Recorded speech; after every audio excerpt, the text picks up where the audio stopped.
শুভ সকাল বন্ধুরা। দেখো সকাল সকাল কি নিয়ে বসে পড়েছি, কাজ। মেয়ে মানুষের তো কাজের শেষ নেই। এটা কি বলো তো, এটা হলো গিয়ে শাক, পালং শাক। তা সকাল সকাল এটা নিয়ে বসে পড়েছি। আজকে সোমবার, নিরামিষ খেতে হবে।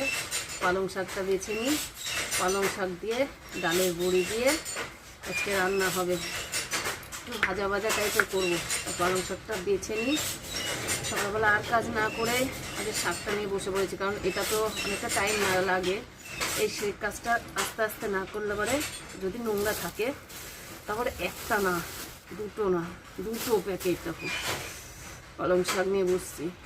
খেতে খুব ভালো লাগে, শীতের দিনে সবজি খুব ভালো লাগে, খুব টেস্ট লাগে যদি সেরকমভাবে রান্না করা যায়। যদি অন্য দিন হতো রসুন দিয়ে ভাজতাম, আজকে তো আর সোমবার যেহেতু রসুন দিয়ে ভাজা যাবে না। আজকে ডালের বড়ি দিয়ে এটা ভাজবো। তা কার কার পালং শাক খেতে ভালো লাগে বলো? তাও শীষ আলো না, খালি পাতাওয়ালা পালং শাকগুলো খুব ভালো লাগে। কে কে খাবে চলে আসো। খেতে গেলে আমার বাড়িতে আসতে হবে। তা এখন বেছে নিই, চলো।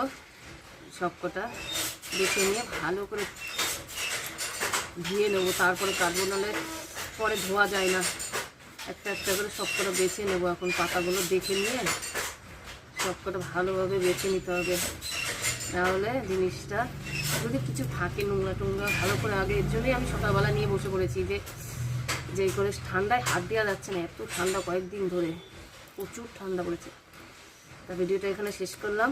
ভালো থাকবে, সুস্থ থাকবে, টাটা, বাই বাই।